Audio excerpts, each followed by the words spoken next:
আসসালামু আলাইকুম। আজকে বাংলাদেশের জন্য, বাংলাদেশের প্রতিটি মানুষের জন্য গভীর শোকের একটা দিন।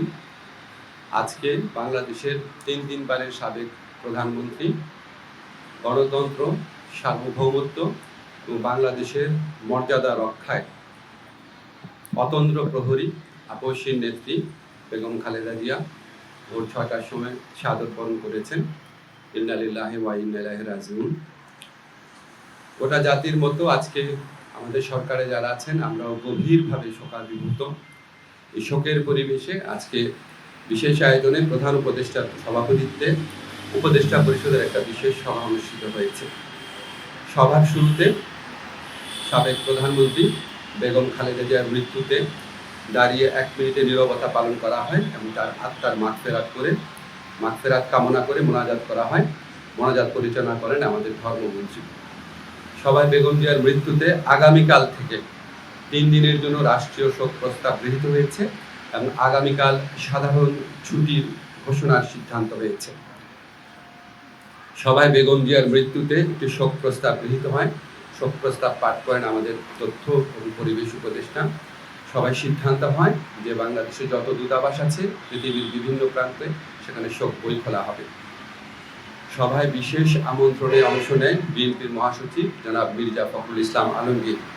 তিনি সাবেক প্রধানমন্ত্রী বেগম খালেদা জিয়ার পক্ষ থেকে বেগম খালেদা জিয়ার পরিবার এবং দলের পক্ষ থেকে অন্তর্বর্তীকালীন সরকারের প্রতি কৃতজ্ঞতা প্রকাশ করেন এবং বেগম জিয়ার নিরাপত্তা সহ সকল ক্ষেত্রে প্রয়োজনীয় সহযোগিতা প্রদান করার জন্য ধন্যবাদ জানান।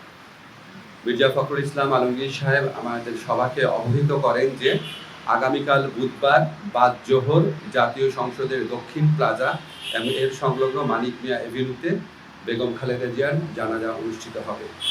জানাজার পর তাকে শহীদ রাষ্ট্রপতি, বীর মুক্তিযোদ্ধা রাষ্ট্রপতি জিয়াউর রহমানের পাশে দাফন করা হবে। ওনার দাফন করা হবে শহীদ রাষ্ট্রপতি জিয়াউর রহমানের পাশে। আজকে সবাই বেগম জিয়ার দাফন এবং জানাজা সম্পর্কিত বিষয়ে সরকার সব ধরনের সহযোগিতা প্রদান করবে বলে জানিয়েছেন মাননীয় প্রধান উপদেষ্টা। মাননীয় প্রধান উপদেষ্টা ডক্টর মোহাম্মদ ইউনূস সভায় বেগম জিয়ার বিষয়ে বিভিন্ন স্মৃতিচারণ করেন। একটা কথা বলতেই হচ্ছে যে উনি আমাদেরকে মনে করিয়ে দেন, শেষ যখন দেখা হয়েছিল বেগম জিয়া ওনার সাথে একান্তে অনেকক্ষণ কথা বলেছিল। আপনারা জানেন সেনা সদরে যে অনুষ্ঠিত হয়েছিল প্রোগ্রাম, সেখানে উনি অত্যন্ত উৎফুল্ল ছিলেন, সবার সাথে কথা বলেছেন এবং উনি সেগুলি স্মৃতিচারণ করেছেন মাননীয় প্রধান উপদেষ্টা। এবং উনি এটা বারবার বলেছেন যে আজকে এরকম এই জাতির এই বিশেষ মুহূর্তে আমাদের বেগম খালেদা জিয়ার উপস্থিতি অনেক প্রয়োজন ছিল। গোটা জাতি ওনার জন্য দোয়া করেছে, আল্লাহর ইচ্ছা উনি চলে গেছেন। কিন্তু বাংলাদেশের ইতিহাসে, বাংলাদেশের প্রতিটি মানুষের হৃদয়ে, বাংলাদেশের প্রতিটি আত্মমর্যাদাশীল গণতন্ত্রকামী দেশপ্রেমিক মানুষের হৃদয়ে ওনার অবস্থান অক্ষয় অবিনশ্বর হয়ে থাকবে। আমি ব্যক্তিগতভাবে মনে করি বাংলাদেশের ইতিহাসে এত শ্রদ্ধা, এত সম্মান, এত ভালোবাসা নিয়ে এরকম একজন নেত্রী চলে যাওয়া, এটা একটা বিশেষ মুহূর্ত এবং আমরা বাংলাদেশের প্রতিটা মানুষ এই শোকে একত্রিত হয়েছি। একত্রে আমরা আগামীকাল শোক দিবস পালন করব, এরপরে 2 দিন শোক দিবস পালন করব। সবাই আমরা বেগম খালেদা জিয়ার প্রতি যথার্থ সম্মান প্রদর্শনের জন্য ওনার যে জানাজা হবে এবং ওনার যে দাফন কাজ হবে সেটা আমরা অত্যন্ত শৃঙ্খলার সাথে ভাবগাম্ভীর পরিবেশে আমরা আমাদের সবার দায়িত্ববোধ থেকে সুশৃঙ্খলভাবে এই অনুষ্ঠানগুলো আমরা দাফন এবং জানাজার যে কর্মসূচি রয়েছে সেগুলো আমরা পালন করব, এই প্রত্যাশা আমরা ব্যক্ত করছি। ধন্যবাদ। আমরা কয়টা কোশ্চেন নিব? মুস্তফা মল্লিক।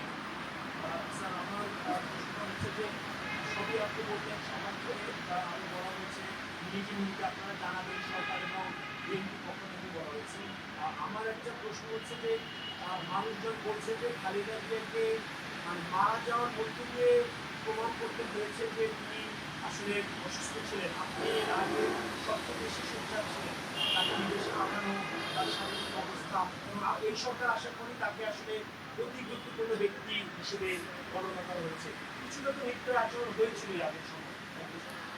আপনি আগের সময় নির্দয় আচরণের কথা বললেন, ওনাকে একটা প্রহসনমূলক রায়ে ওনাকে জেলখানায় পাঠিয়ে অকথ্য নির্যাতন করা হয়েছে। বেগম খালেদা জিয়াকে যেই মামলায় দোষী সাব্যস্ত করা হয়েছে, এটা যে প্রহসনের একটা রায় ছিল, এটা যে একটা সম্পূর্ণ সাজানো রায় ছিল, এটা আমাদের সর্বোচ্চ আদালতের আপিল এবং রিভিউয়ের মধ্যে দিয়ে প্রমাণিত হয়েছে। সর্বোচ্চ আদালত সুপ্রিম কোর্টের আপিলের ডিভিশনের রায়ের মধ্যে বারবার বলা হয়েছে যে বেগম জিয়াকে যেই মামলায় সাজা দেওয়া হয়েছিল সেটা সম্পূর্ণ রংলি, উদ্দেশ্য প্রণোদিতভাবে, জিজ্ঞাসা প্রসূতভাবে ওনাকে সাজা দেওয়া হয়েছিল। ওনাকে জেলখানায় বিভিন্ন সময় যেভাবে নির্যাতন করা হয়েছিল, ওনাকে আমরা হয়তো এত তাড়াতাড়ি হারাতাম না। আমি ব্যক্তিগতভাবে মনে করি বেগম জিয়ার এই মৃত্যুর পিছনে ফ্যাসিস্ট যে প্রধানমন্ত্রী ছিলেন শেখ হাসিনা এবং ওনার যে সরকার আছে, অবশ্যই তার দায় রয়েছে। মারুফা,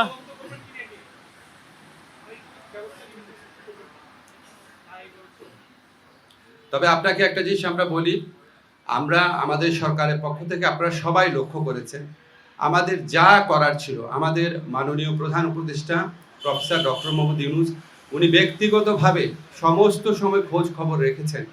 যা দরকার ছিল, ওনার যদি আবার বিদেশে পাঠানোর মতো অবস্থা থাকতো, অবশ্যই আমাদের সরকারের পক্ষ থেকে সর্বাত্মক সহযোগিতা করা হতো।